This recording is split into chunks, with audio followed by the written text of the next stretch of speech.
계단 같은 거야. 내가 딛고 올라설 수 있는.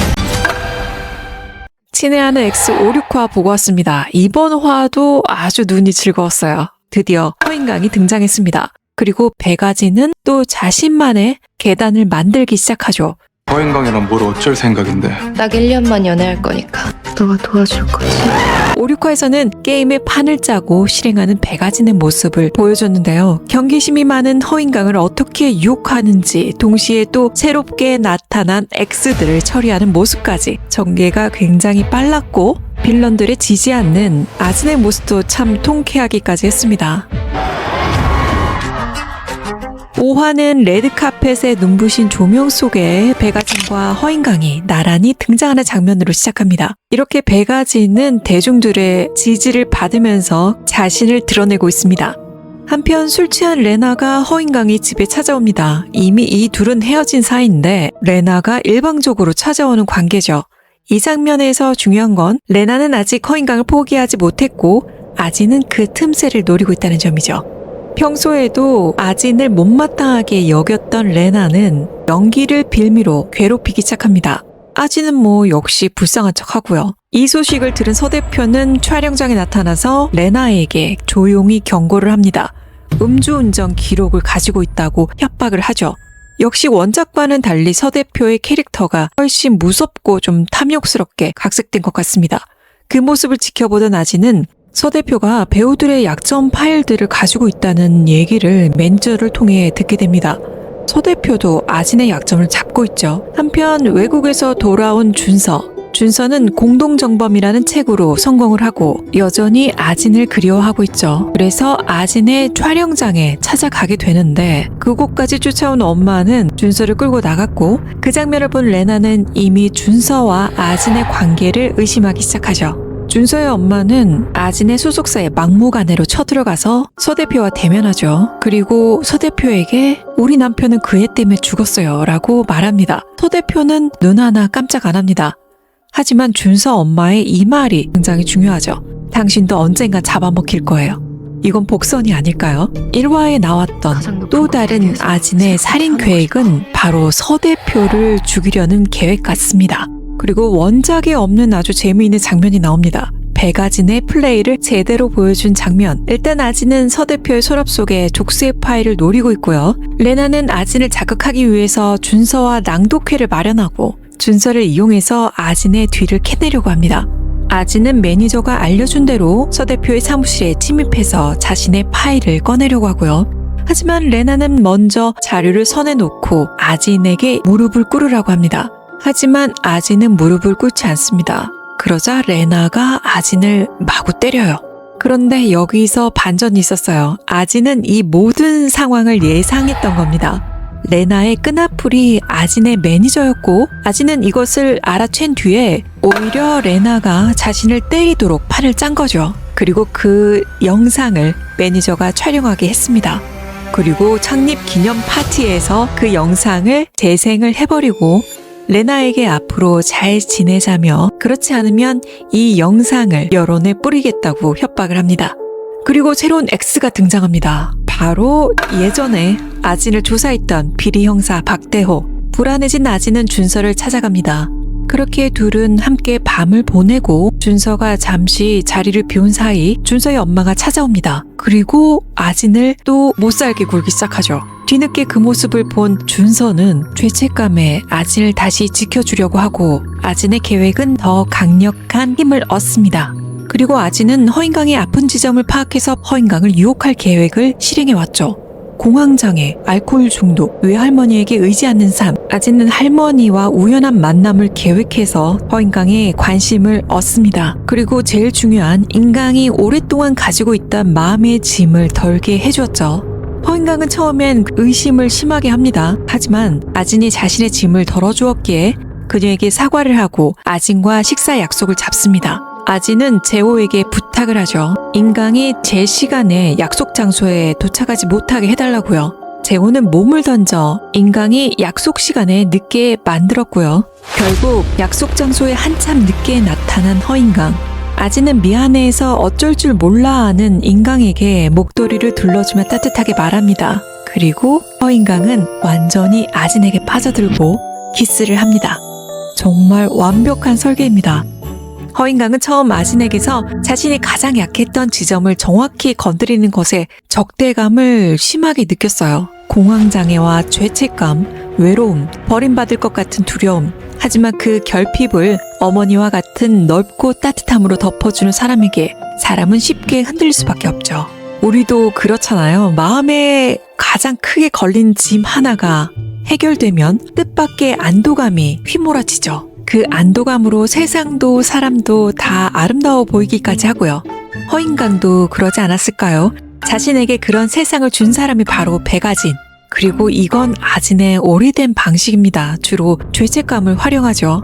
준서를 끌어당길 때도 그랬고 이번엔 허인강이 딱 그 위치인 거죠. 아진을 의심했던 죄책감, 약속이 늦어서 미안했던 마음, 그리고 그 모든 걸 받아주는 그녀의 따뜻함. 전 여자친구 임레나와는 전혀 다른 그녀. 허인강이 흔들릴 이유는 너무 많았습니다. 허인강이랑 끝날 때 되지 않았어? 진짜 사랑이라도 하게 된 거야? 이번 예고는 정말 많은 것을 담고 있습니다. 말 그대로 폭발 직전이죠. 준서의 질투가 시작됩니다. 1년이 지났음에도 여전히 허인강과 함께하는 아진이 못마땅한 모양인데요. 원작 속 윤준서는 감정을 드러내지 않는 인물인데 드라마 준서는 아진에게 감정을 숨기지 못하는 캐릭터로 변화한 것 같아요. 이 차이가 앞으로 전개에 어떤 영향을 미칠지 함께 지켜보는 것도 재밌을 것 같습니다. 쟤 정말 나쁜 아이라고. 왜 다들 그걸 몰라? 다음 주에도 레나는 가만히 있지 않아 보이죠. 레나는 지난 화에서 준서와 안면을 튼 상황이에요. 이번 예고에서는 레나가 준서와 아진의 관계를 인강 앞에서 터트리는 모양인데 하지만 인강은 이미 아진에게 깊이 빠져있고 그에게 있어 아진은 착하고 선하고 자신을 구원한 은인 같은 존재죠. 이게 아진의 무서운 점입니다. 사람들이 보고 싶은 감정만 정확하게 보여주는 능력. 반대로 레나는 아진의 진짜 모습을 알고 있는 유일한 인물이지만 레나의 평소 행동 때문에 아무도 믿어주지 않습니다. 아니 그러게 왜 평소에 그렇게 행동을 해서 평상시 행동을 잘해야지 내 말을 믿어주게 된다는 거. 자, 이것도 교훈이 아닐까 싶어요. 폭로 시기가 중요한 건 아시죠? 빠르면 빠를수록 좋겠네. 아진의 폭로글이 등장합니다. 그리고 들리는 목소리. 빠르면 빠를수록 좋겠네. 이건 분노를 꾹꾹 눌러 담은 서민희 대표의 목소리입니다. 언뜻 보면 아진에 대한 폭로 지시 같아 보이지만 이건 아진에 대한 폭로가 아니라 레나에 대한 폭로일 가능성이 매우 높습니다. 원작에서는 레나의 약점을 준서가 터뜨리지만 드라마에선 서미리 대표가 골칫덩이 레나를 직접 처리하는 방향으로 바뀌고 있는 것 같아요. 그리고 아진에 관련된 글은 소 대표가 물론 막아주겠죠. 그럼 이 글은 누가 올렸을까요? 원작에서는 심성희가 올린 것으로 설정이 되어 있어요. 제가 생각할 때는 심성희가 올린 게 맞고 레나가 뒤집어 쓰는 구조로 가지 않을까 그렇게 추측해 봅니다. 레나는 다음 주에 완전히 나락으로 떨어지겠죠. 아진아, 이게 누구야? 그리고 새로운 변수가 등장합니다. 바로 최종호. 이건 진짜 흥미로운 추가 설정 같아요. 원작에는 없는 설정인데 최종호는 원래 4화에서 퇴장하는 게 맞습니다. 그런데 드라마에서는 다시 재등장하네요. 예고를 보니까 할머니와 최종호가 인연이 있는 설정을 덧붙인 것 같아요. 2화였나요?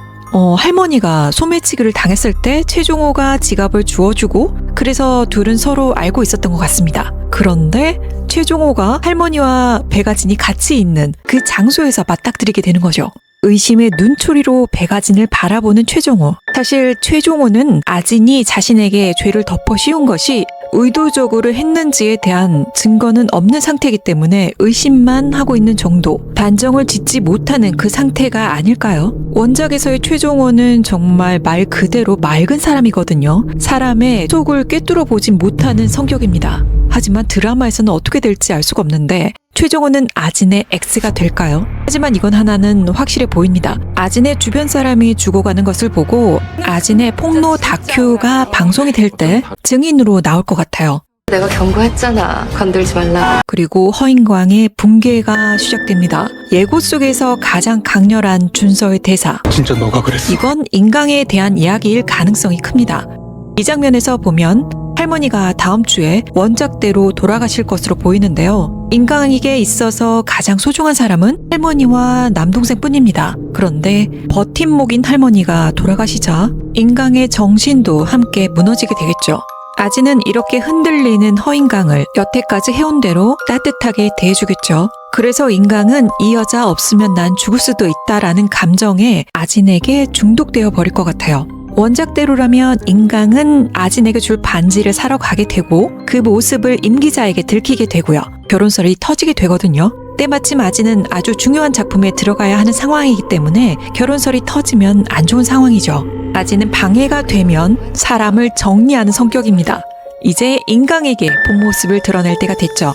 원작에서는 이별 폭력을 유도하면서 자신에게 유리하게 판을 짜버리는데 드라마 역시 인강의 취약한 상태를 아진이 이용하는 방식으로 흘러갈 가능성이 높아 보입니다. 원작에서의 인강은 결국 자살을 하지만 드라마에서는 공황 상태 그리고 우울증, 술과 약이 결합해서 사고사 형식으로 갈 확률이 높아졌습니다. 죄책감이라도 느끼길 기대했나 본데 나한테 그런 거 기대하지 마. 인강의 비극적인 죽음 뒤에 준서는 이제 각성을 하게 될 것 같아요. 그래서 아진에게 화를 내는 것 같습니다. 그 순간 아진은 죄책감이 없는 모습을 보여주겠죠. 진짜 너가 그랬어?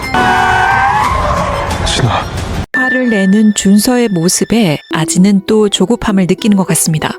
어쨌든 준서는 도구이니까요. 그 차가워진 준서를 잡기 위해 이렇게 극단적인 행동을 하는 것을 보여주는 것 같습니다. 아, 이거 원작과 다른 방향으로 가니까 더 궁금해진대요. 언뜻 보면 비슷해 보이지만 캐릭터의 성격이나 감정선이나 이들의 선택 그리고 전개 구조는 조금씩 다른 방향으로 흘러가고 있습니다. 다음 이야기가 더 궁금해지는 친애하는 X. 오늘 이야기는 여기까지고요. 저는 다음에 다른 이야기로 찾아올게요. 오늘 이야기가 좋으셨다면 구독, 좋아요, 알림 설정 부탁드립니다. 가장 높은 곳을 찾게 하소서. 모든 순간이 기회로 탈바꿈하여 저를 칠하게 하소서. 지금까지 스토리담이었습니다.